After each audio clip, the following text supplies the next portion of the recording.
The art of manipulation एक ऐसी किताब है जो हमें ये सिखाती है कि इंसान कैसे सोचता है, कैसे निर्णय लेता है और कैसे दूसरे लोग उसकी सोच और भावनाओं को प्रभावित कर सकते हैं। जीवन के हर क्षेत्र, रिश्ते, करियर, राजनीति, बिजनेस और समाज में मैनिपुलेशन, प्रभाव डालना या मनोवैज्ञानिक खेल का बड़ा महत्व है।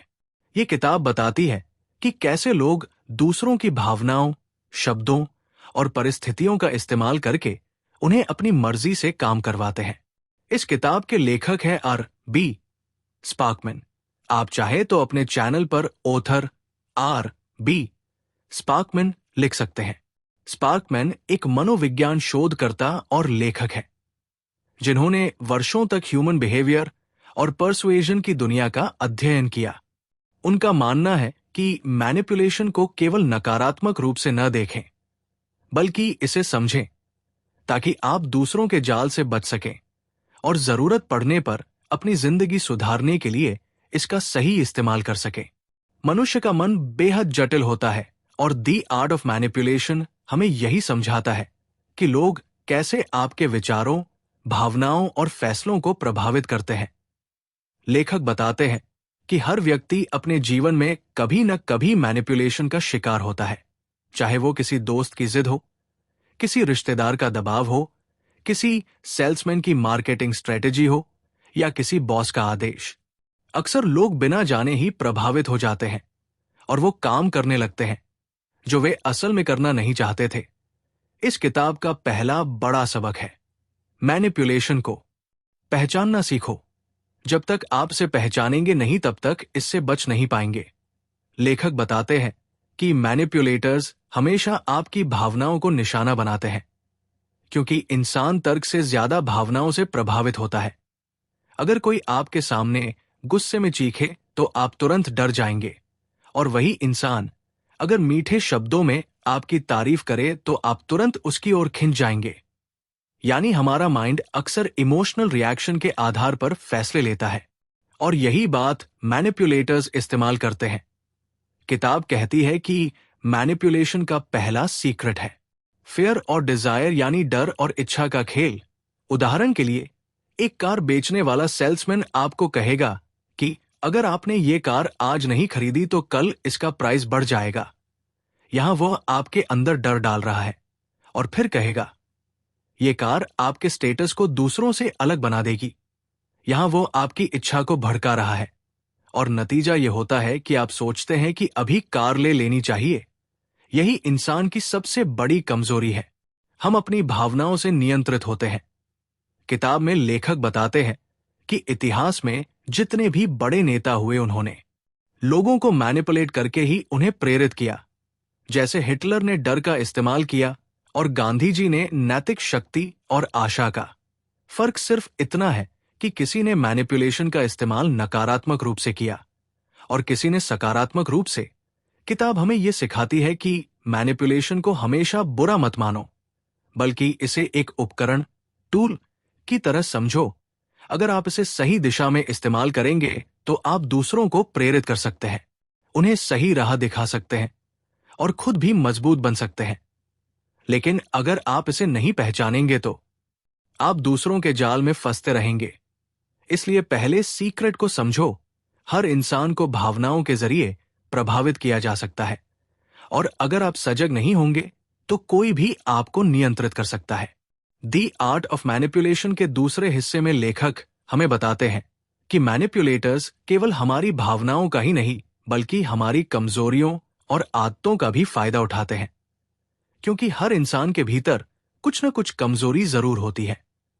कोई प्रशंसा का भूखा होता है, कोई पैसे का लालची, कोई रिश्तों का मोहताज और कोई डर का शिकार। मैनिपुलेटर्स सबसे पहले आपकी इस कमजोरी को पहचानते हैं और फिर उसी का इस्तेमाल आपके खिलाफ करते हैं। उदाहरण के लिए, अगर किसी व्यक्ति को अपनी इमेज बहुत प्यारी है तो एक मैनिपुलेटर बार बार उसकी तारीफ करके उसे अपने जाल में फंसा सकता है। किताब बताती है कि इंसान की सबसे बड़ी जरूरत है वैलिडेशन, यानी दूसरों से स्वीकृति, और मैनिपुलेटर्स यही खेल खेलते हैं। वे आपको ऐसा महसूस कराते हैं कि आप खास हैं, आप अलग हैं, और फिर उसी भावनात्मक जाल में आप उनके लिए वो काम करने लगते हैं जो शायद आप सामान्य रूप से कभी नहीं करते।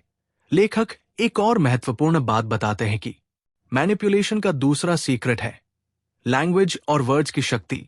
शब्दों में जादू होता है।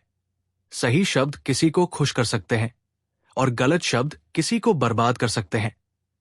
मैनिपुलेटर्स अक्सर ऐसे शब्द चुनते हैं जो आपके अवचेतन मन को प्रभावित करें, जैसे आप तो समझदार हैं, आप तो मेरी मदद जरूर करेंगे।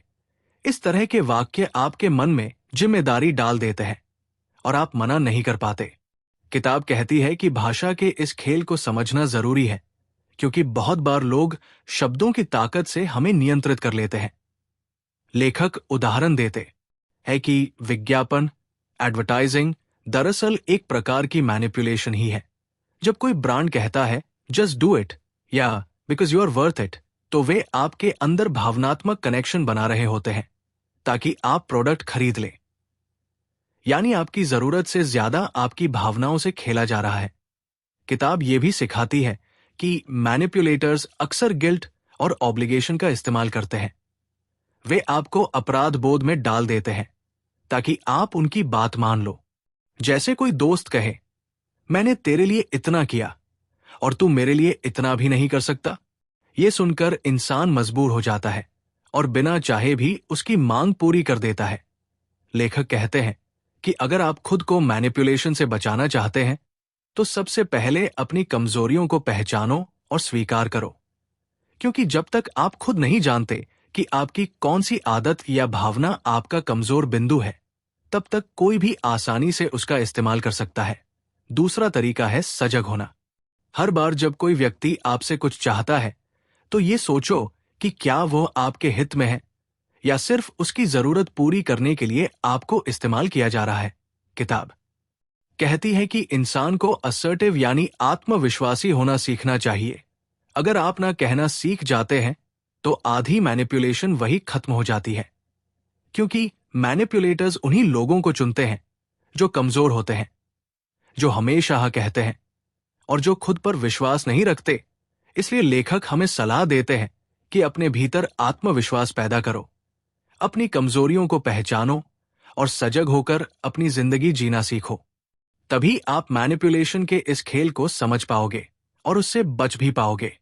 द आर्ट ऑफ मैनिपुलेशन के तीसरे हिस्से में लेखक बताते हैं कि मैनिपुलेशन का एक और गहरा हथियार है ट्रस्ट और रैपोर्ट बनाना। यानी सबसे पहले सामने वाले को यह यकीन दिलाना कि आप उसके हितैषी हैं, आप उसके अपने हैं और आप वही चाहते हैं जो वो चाहता है। जब मैनिपुलेटर ये भरोसा जीत लेता है तो सामने वाला बिना शक किए उसकी बातों पर विश्वास करने लगता है। किताब कहती है कि हर इंसान को किसी न किसी स्तर पर भरोसे की तलाश होती है, क्योंकि इंसान सामाजिक प्राणी है और उसे जुड़ाव चाहिए, और यही जुड़ाव मैनिपुलेटर्स के लिए अवसर बन जाता है। वे पहले आपके जैसे बन जाते हैं, आपकी भाषा बोलते हैं, आपके शौक और विचारों से सहमति जताते हैं, ताकि आपको लगे कि ये इंसान तो बिल्कुल मेरी तरह है। और जब ये समानता का भ्रम पैदा हो जाता है तब आप धीरे धीरे अपनी सीमाएं ढीली करने लगते हैं और उनकी पकड़ में आ जाते हैं। लेखक बताते हैं कि ये रणनीति राजनीति, बिजनेस, रिश्तों और यहां तक कि साधारण दोस्ती तक में इस्तेमाल होती है। एक नेता जनता से कहता है, मैं भी आप ही की तरह गरीब परिवार से आया हूं, मैं आपकी तकलीफों को समझता हूं, और जनता तुरंत उससे जुड़ाव महसूस करती है। यही जुड़ाव उसे वोट दिला देता है। इसी तरह कोई सेल्समैन आपसे कहे, मैं भी पहली बार जब ये प्रोडक्ट यूज कर रहा था तो मुझे डर लगा था, लेकिन सच बताओ तो इसने मेरी जिंदगी बदल दी। यहां वह आपकी भावनाओं से जुड़कर भरोसा जीतता है और फिर आप खरीदारी करने लगते हैं। किताब हमें यह सिखाती है कि मैनिपुलेटर्स आपके दिमाग पर सीधा असर नहीं डालते, बल्कि पहले आपके दिल पर कब्जा करते हैं और फिर धीरे धीरे आपके फैसलों को नियंत्रित करते हैं। यही कारण है कि हमें सतर्क रहना चाहिए कि कोई हमारे साथ क्यों इतनी जल्दी सहमत हो रहा है, क्यों कोई हमें हर हाल में खुश करने की कोशिश कर रहा है, और क्यों कोई हमें बार बार ये यकीन दिलाना चाहता है कि वो हमारी ही तरह है, किताब का तीसरा बड़ा सीक्रेट यही है। ट्रस्ट और रैपोर्ट की ताकत को समझो, क्योंकि यही मैनिपुलेशन की असली शुरुआत है। लेखक ये भी बताते हैं कि मैनिपुलेटर्स अक्सर मिररिंग टेक्निक का इस्तेमाल करते हैं, यानी वे आपके हाव भाव, आपकी बॉडी लैंग्वेज, आपकी आवाज और यहां तक कि आपके शब्दों को भी कॉपी करने लगते हैं, जिससे आपके अवचेतन मन को लगता है कि हम दोनों एक जैसे हैं। और इस समानता का भ्रम आपके दिमाग में विश्वास पैदा करता है। किताब में यह भी समझाया गया है कि विश्वास और जुड़ाव बनाने के बाद मैनिपुलेटर्स धीरे धीरे अपनी असली मांग रखते हैं। वे आपको यह महसूस कराते हैं कि उनकी मदद करना आपका कर्तव्य है या उनकी बात मान लेना आपकी ही जीत है। उदाहरण के लिए, कोई बिजनेस पार्टनर बार बार कहे कि हम दोनों एक टीम हैं, हमें एक दूसरे पर भरोसा करना चाहिए, और फिर किसी दिन वह आपसे पैसा मांग ले तो आप मना करने से हिचकेंगे, क्योंकि आपके दिमाग में पहले से यह विश्वास बैठ चुका है। लेखक कहते हैं कि इस रणनीति से बचने का तरीका है हेल्दी स्केप्टिसिज्म, यानी स्वस्थ संदेह। हर जोड़ आपको तुरंत सच न मानो, हर वादे और हर शब्द को जांचो, और हमेशा ये सोचो कि सामने वाला किस मकसद से ये कर रहा है। किताब हमें ये सिखाती है कि विश्वास जरूरी है, लेकिन अंधविश्वास खतरनाक है। अगर आप सचमुच विजेता बनना चाहते हैं तो अपने रिश्तों में संतुलन बनाए रखो, भरोसा करो, लेकिन आंख मूंद कर नहीं। सवाल पूछो, विश्लेषण करो और खुद को सजग रखो, तभी आप मैनिपुलेशन के इस जाल से बच सकते हो।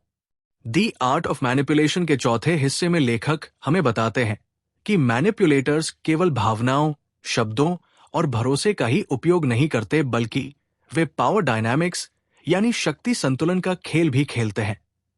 जब भी दो इंसान आपस में जुड़ते हैं तो वहां एक अदृश्य शक्ति संतुलन मौजूद होता है। कौन ज्यादा प्रभावशाली है, किसकी बात मानी जाएगी, किसका नियंत्रण रहेगा। मैनिपुलेटर्स हमेशा कोशिश करते हैं कि यह शक्ति संतुलन उनके पक्ष में हो जाए। वे कभी खुद को मजबूत दिखाते हैं और कभी कमजोर, ताकि सामने वाला भ्रमित हो जाए। उदाहरण के लिए, कोई व्यक्ति जानबूझकर अपने आप को बहुत गरीब, बहुत लाचार या बहुत मासूम दिखाए ताकि आप उस पर दया खाएं और उसकी मदद करने लगे। यह भी एक मैनिपुलेशन है। वहीं दूसरी ओर, कोई व्यक्ति खुद को बहुत शक्तिशाली, बहुत सफल और बहुत अनुभवी दिखाता है ताकि आप डर जाएं और उसकी बात मान लें।